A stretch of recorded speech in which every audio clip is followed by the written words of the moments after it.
Yeah, you can see that. Oh boy, there's a little bit of corrosion in there. Got live mud wasp larvae. I'm gonna have to build faster.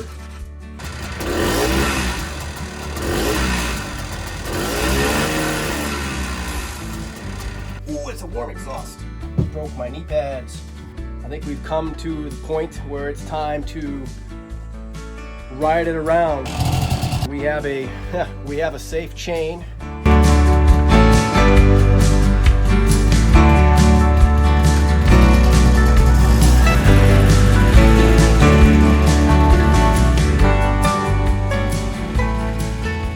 Continuing on, I wanted to call out something I've seen on this chain. Might have to zoom in, but half of this, this chain is about to snap. Let me get the camera in there close.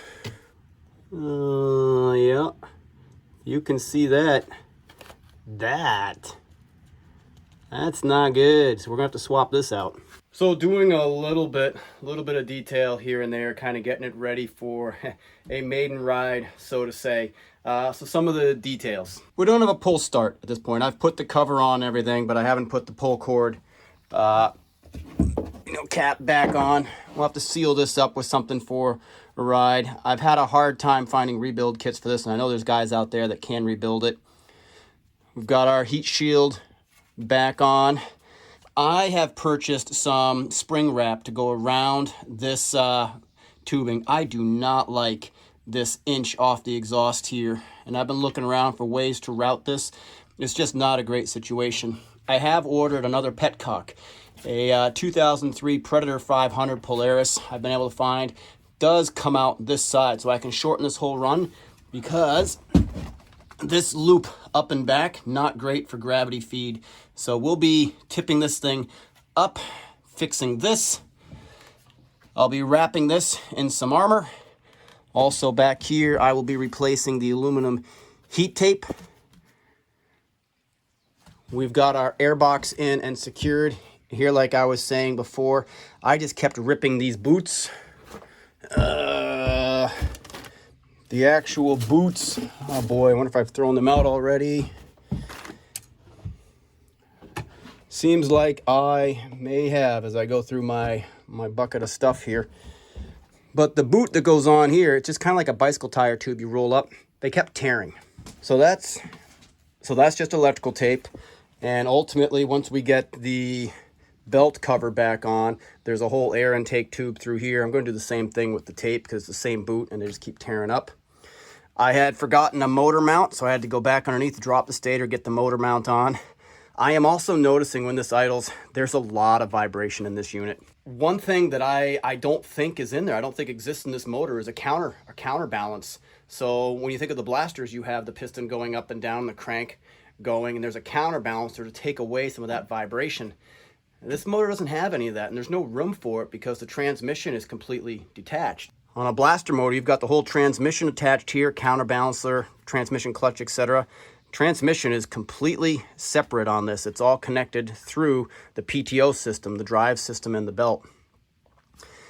And unfortunately, I do not have the right size hose clamps for now, so I've done a little bit of this. I had to buy this one new here. This is the air intake, pulls in through this pipe, comes all the way up to the air box that feeds up through here, and then will eject out. So I am in the process now of getting this aftermarket back plate on, and I will have to drill out this hole for this bolt for everything to sit flush. Fortunately, got a nice dimple, that'll be easy. I've had a hard time finding this gasket that sits on here. This one I am salvaging, but this is not going to make it through any kind of water or mud. It has a hole, and this is going to have to be replaced. So we're getting this to a maiden run here, but there's still going to be some work as I hunt some of the right gaskets. I'm going to have to get online the forums looking for this one. But we're getting pretty close, and this won't last on the trail either. That'll hold for now. Also, mounting this tank. So you got the brace in here. tank slides back. Right now, that's all that's holding it in. I've got to put the plastics on to be able to mount the front of the tank through the frame up under here. And then also this tank has these ripped out spots here. These had threads in them that would mount to the plastics. So still a really interesting design. Also learned through conversations, this top half here that looks very much like a Moto 4, well, it is. It's from Yamaha. So Polaris seems to have just taken the top up here from Yamaha.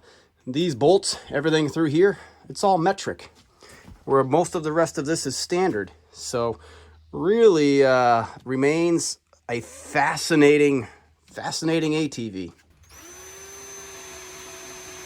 I'm slowing down. I'm a little worried about this fit up. Some of these line up well enough, and once this goes on, it has self-tapping screws. We'll go through and get a bite. Down bottom here, the fit up is not even close between the back plate and the front. Further, mounting this is becoming a little bit of a challenge. It wants to flex back and forth. Some of these tabs, these two tabs, doesn't quite work. This tab is in the way of the frame. I think this one will go. So I try to line up what it's going to look like for screw holes. Top right would be right there. Front, again, not close. So I may have to make some decisions and trim. Now the aftermarket here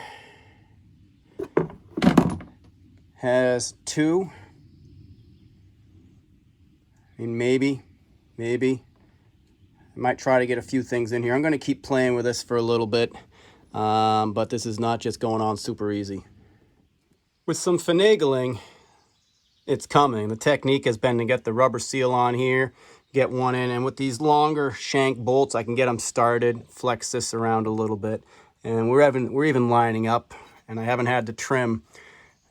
Looking at that, I don't know. I'm still unsure. There's just no clearance there to get the cover down in, so yet to see on some of this. Okay, this one here goes into the transmission block, so it's going to be a shorter screw.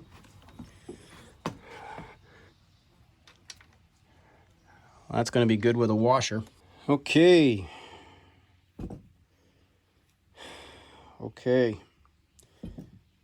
I'm going to start cleaning these up. Going with a Brillo pad to get all the surface burrs off. Oh boy, there's a little bit of corrosion in there. Ooh.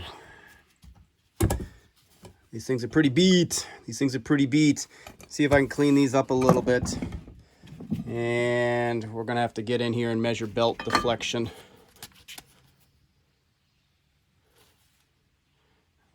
Doesn't look too bad to me, other than all this white aluminum on the outside. See if we can get this mocked in. As I'm cleaning these up, I've got a choice between two evils here. All of this from the bottom of the clutch probably sitting in water. I'm not going to be able to buff that out. And that's eaten in, kind of like we saw on the interior of the carburetors. This one is better. Measurably better. I'm going to keep buffing that, but they're not great. We're going to use the better one, and we're going to find out this might be eating some belts. I'm going to polish this up as best I can and get it on, but this one really has some corrosion into it. This one, it's light, it's surface, but it's going to take a little work. Using a 16 mil low power on the impact.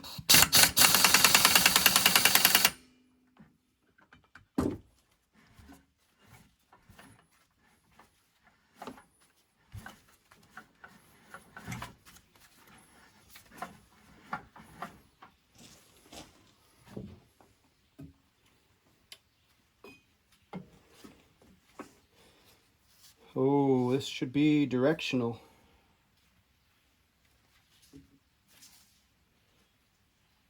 Well, I don't see any markings for directional.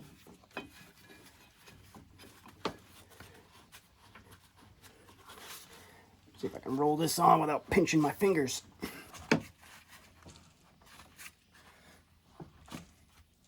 Suppose I could just back this off, slip it on, put this back on. Unless I've already wedged it.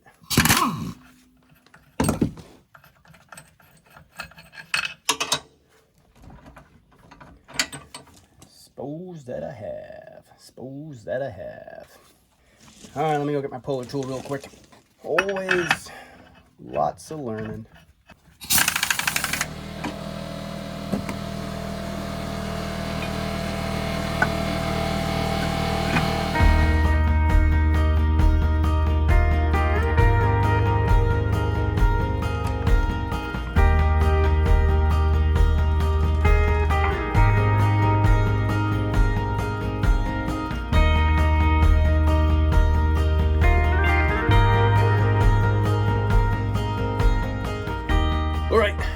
All right, so I am back out at it. You've seen it start and idle. You haven't seen it roll. Now I have been rolling around doing heat cycles. So you're seeing a little mud here. It's just been so difficult with just all the amount of rain. I've got a creek going through here, which has never happened before. Just really wet. So putting the heat cycles on the motor. So I'm coming around today to work on the rear brake, because getting it to idle down to get into reverse, you end up going if you don't have a rear brake to arrest the transmission. But the other thing, as I had mentioned before, is this chain. Now this is a bad chain, and this is what's keeping me from really getting into it. If you can see that link half broken off. But what I can't find a master link on this chain. So I'm going to see if I can start it up and just get a steel brush in there and keep getting the crud off so I can get this chain off, because I'd love to swap in the other chain there. I mean, it's also a pretty bad chain, but I also can't find a master link on that one. So that's where I'm going to start today, see if I can clean this up and find a link and go from there.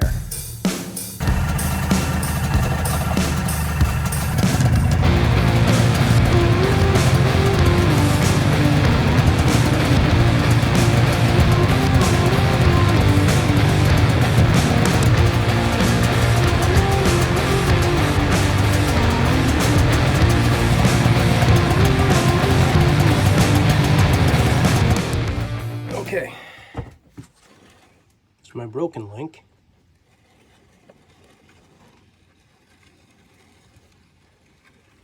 Oh, there it is. Oh, just touched the exhaust. I think I'm going to try and put it in gear, tap that with a flathead screwdriver to move it. Oh, well, it came off and it flew. Let me see if I can find it. Came off super easy and popped in this direction. I'm gonna have to hunt for a few minutes. Well, I just spent 5 minutes searching for it, and it was right in front of me. Popped off, landed in the wheel well. I'm gonna pause though and use my compressed air and blow this off, so I'm working on a clean surface though.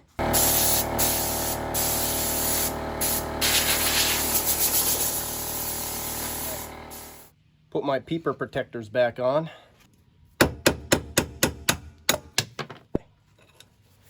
Let's feed it out. There's a big kink in this chain, right? Oh, that's the broken spot, yeah.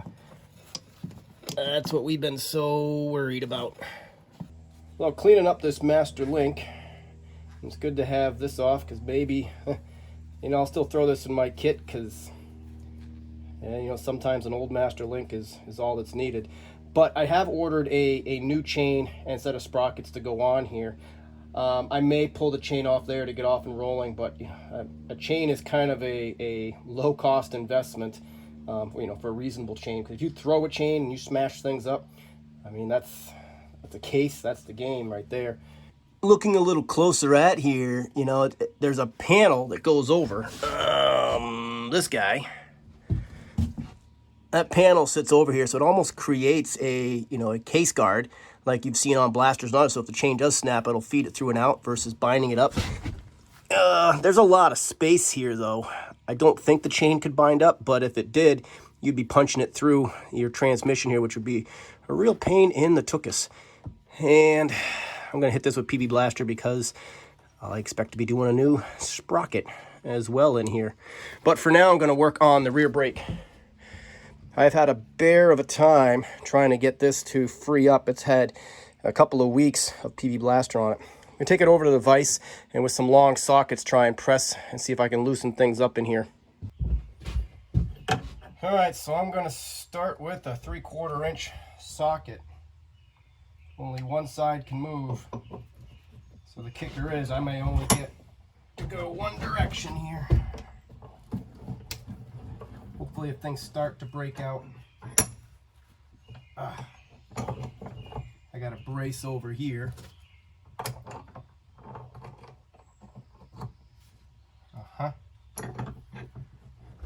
Good for everything.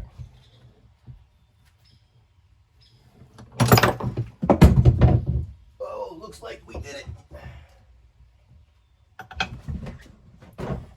That did not take a whole lot of pressure. There's an O-ring on the pad.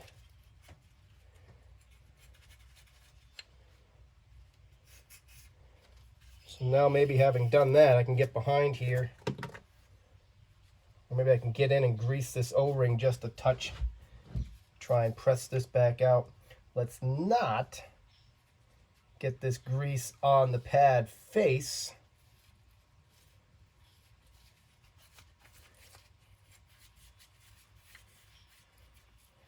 Because then we'll have no brakes. Let's give this a try. Might try and slip this O-ring up over the pad. Get it out of the way. I'm going to try and keep it intact though. O-ring is out. It's okay. Pad is out. So on a lot of these old cable pull brakes, I have not seen O-rings like this before. It's kind of an interesting idea. I think you definitely have to get it greased up a bit. So now the challenge is, how do I get this other one out? I'm going to venture to guess that the back here, what I am noticing is that this here looks to be a pin, and it looks like it can move. Oh, okay. Well, like that. I didn't have to go too deep to learn there.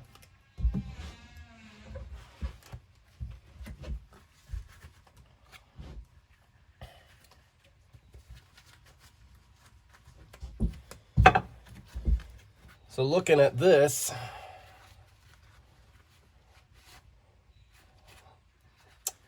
gotta wonder, well, when I go to hunt new pads, because there is not a lot left on this one, I gotta have that pin. And you can also see there's barely a recess in there. I mean, with that little bit of recess, you probably almost could just tap with a flathead on the side and pop it up to get it out. All right, let's go learn how this all goes back together. Now, if you guys want to see something special, that's the rotor. Oh boy. I wasn't able to find replacement rotors online. It'll clean up. Yeah, it'll clean up once we start running it. But we're going to run it for a bit on these old pads because it's just going to be a demolish for a while. Won't be great brakes, but after it's been run, I'll have an easier time putting new brakes in here, but I didn't want to put new brakes on this. I did put this through the tumbler to clean it up as best I can. Wow. So, I gotta go look at the other one to remember if the flange goes out or in. This is where it becomes so handy having a parts unit. Flange goes out. But also I'm seeing I'm going to do some assembly ahead of time because there's no way to get at those bolts otherwise. And then these two mount it, and then we have the shield goes on. So it's nice to have a model to look at here. For that reason is why I leave as much on the parts quads as I can when I'm working through. I even put the bad pieces back on when I'm going from a good, moving a good piece over here. Put the bad piece back on for frame of reference. I can go back to the videos. I have manuals, but nothing beats having an actual unit in front of you to look at. Now, one thing that we had realized, having replaced a new brake cable here. The original one, the spring was a part of the cable assembly, and that we don't have in the aftermarket.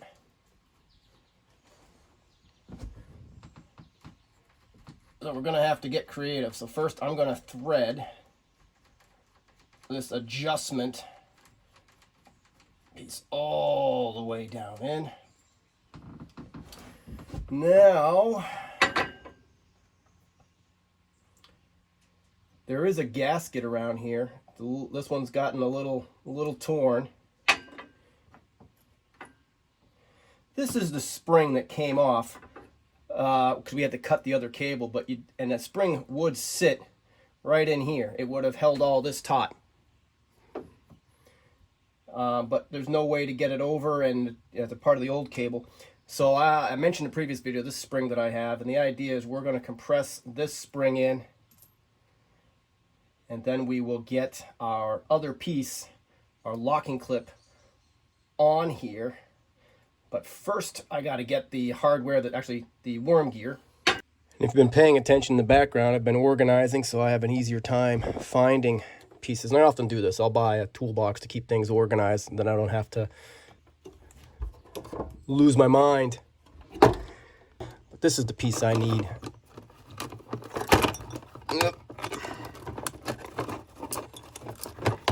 This guy. Okay, here it goes. Game on. First time I'm doing Polaris trailboss brakes, so you're learning right here with me. One side has a larger opening. That's where the end of the cable is going to sit. So I should be able to press this right over the cable if I can get a little tricky there. Get enough cable pushed through. Oh.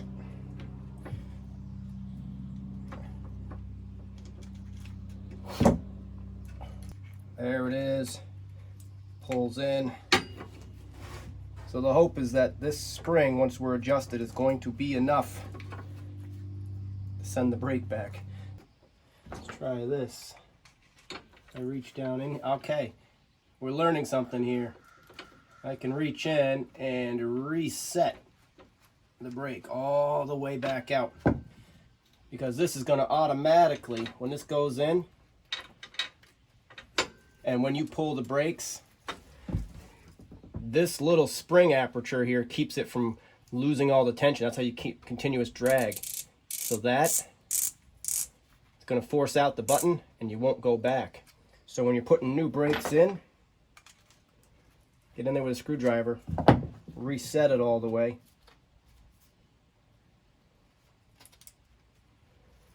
Okay, we are learning. With that knowledge, let's get the ring set back in here again. Detent into the detent in the caliper. Now I'm going to try and flip this over. Okay, make sure I'm all backed off. I'm all backed off. Wow, that's actually more of an adventure than it should be. We'll see how all of this works together. I don't want to pull my brake lever now, because as soon as I pull my, well, I can, because I suppose I can escape. No, we're not going to do it. So now, set this guy on. And I have 3 bolts.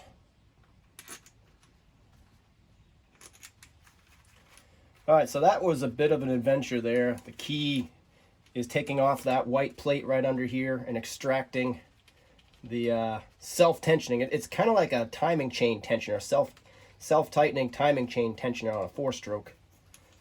Seems like the same kind of a principle for this here. That was first time I'd seen that construction. Figured it out. And I'm just doing these half a grunt tight. I did not Loctite them. So we're gonna see about all this. So we learned the flange goes out. We're gonna get some grease on there because you saw I had to pull like heck to get that off before. I have been using more grease, more waterproof grease on here on this build than I have on other builds. I've got mud wasps already making homes in here. Been taking so long that the mud wasps moved in. Look at that. Got live mud wasp larvae. I'm gonna have to build faster. So many of these bolts I pulled off when I thought I was going to do both of these units here. So I was going to have a box of one and a box of the other, so I knew where things go. As we got in, we saw there was just so many mix and match. This became a box of bolts for the trail bosses. Most of these have been through the tumbler, cleaned them up. Some of them haven't. But I've got to look through here and find 2 bolts. You see there's still tumbler meat in the top there. That can do what we need. We'll go look at our model over here again. And looking at the model, try and get out of the... And looking at our model, there's going to be 2 locking nuts on the back. Fairly long bolts that go through and hold this shield on with a washer. So again, nice of a model. And this is not busted off. So I might use this one because it's all round and I've got a third of it missing on the other one. Fairly long bolts. That looks to be these guys. Locking. I'm going to go with 1 and 2. And there were 2 washers. I'll pick 2 clean ones here. Okay. And I got to get it through all my wasp nest in there now. Oh, come on, you bugger. There's no room to get a socket on from the back. So let me get an open face. Let me see if I can give you a shot. Oh, there it is. Yep. I can get a finger just behind there. Nothing, but there's just so little room to work with. I might have goofed something down in there. I've taken out all the slack in the cable. But there's no activation on the pad, and my thought is that I might have to preset that ratchet, that self-tensioning plastic piece. Having taken the tension out, if you can see, oh boy, well you see there's air in the pad there. And I've taken everything out up here, and I activate. Oh, nope, it's coming.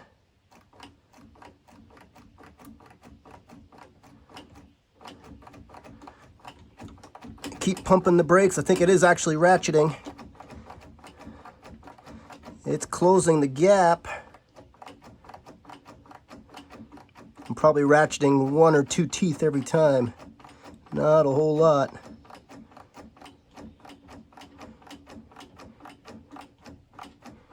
Come on, it's made contact now. Okay, so it is a self-adjusting. Oh, forearm's getting tired doing that.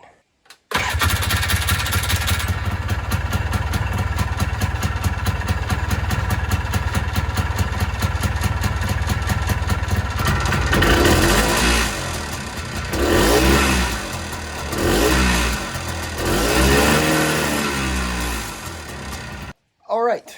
Okay. Put my tripod out of the way.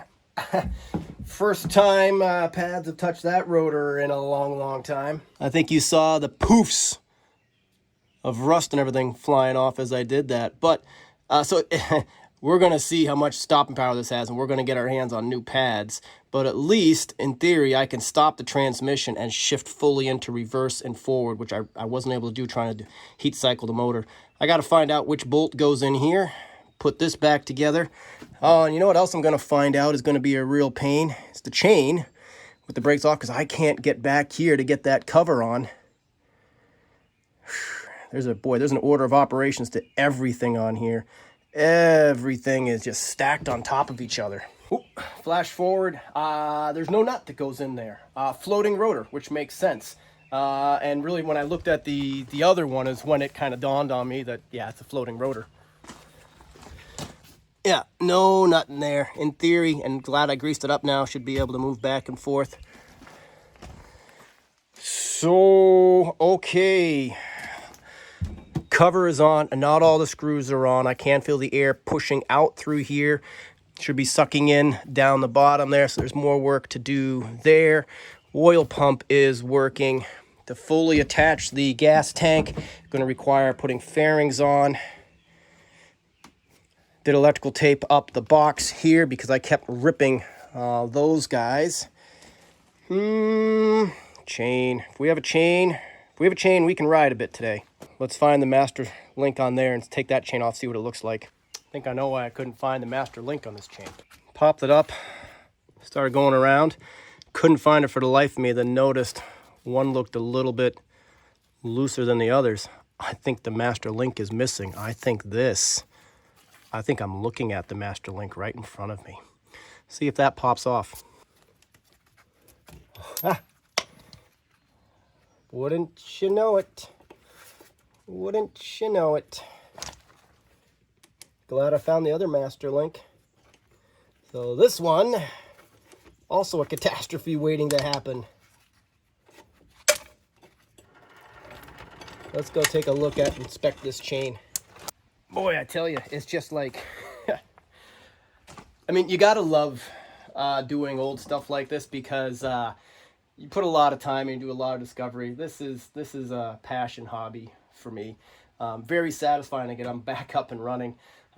This would have been, without 2 units, and as I'm learning hunting for old parts for some of these, don't know how successful I would have been to do this with a budget without hunting for expensive OEM type stuff.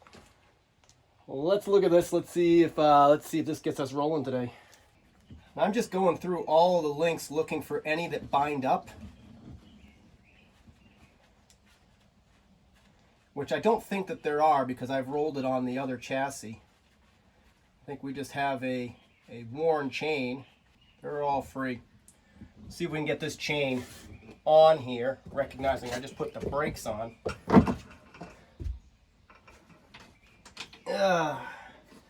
Sometimes it's a warm exhaust. Sometimes I think I just make things harder. Chain slider's going to be in the way for this. You know what we're going to do? We're taking this rear wheel off right now. So that was a 21 millimeter, which was a touch big. These are probably 20 millimeter bolts. Or if not, they are standard.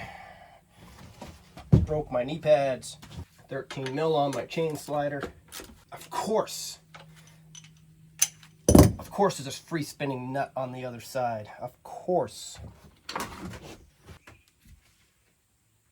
Now, master link chain is going to rotate this way. So we're going to put the master link on so it presses that way. So anything catches it, it's going to force it back on. There it is. It is on. Notice this chain obviously is stretched a fair deal. Almost a link. So we're going to have to spin this around and set up and learn about tightening the chain. There it is.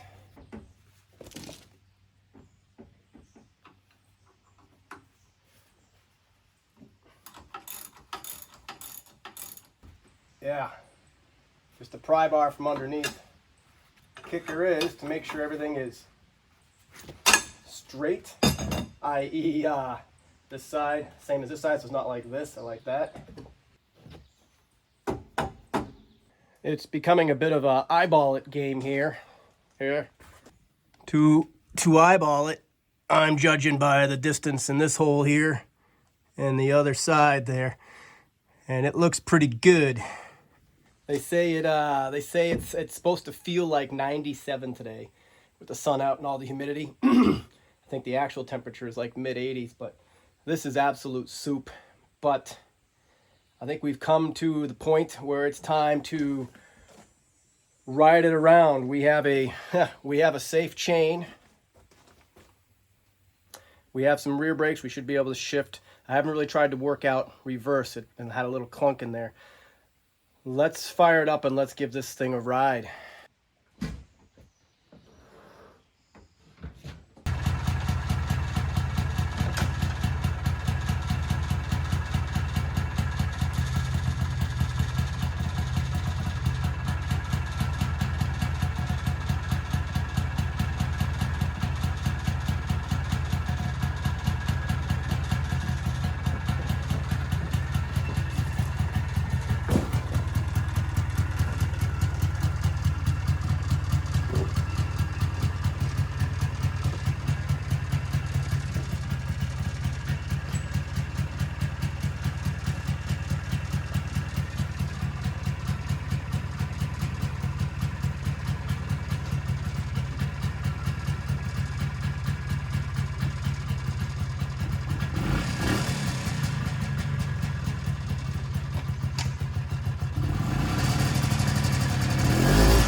Tell you what, it feels really smooth, and the brakes are good. They'll stop it. Fronts have been holding pretty good the whole time.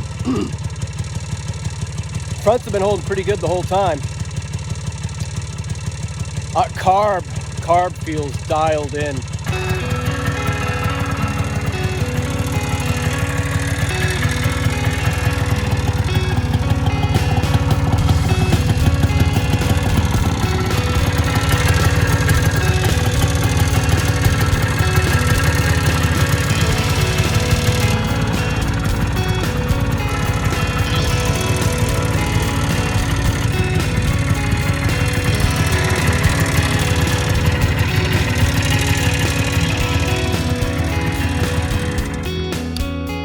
My lawn is like a swamp.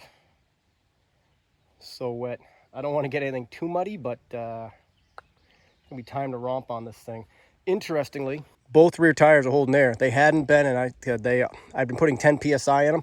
Finally dumped them up to 20 psi, like I was resetting bead or something, and now they're holding fine. That's pretty cool, considering where that started.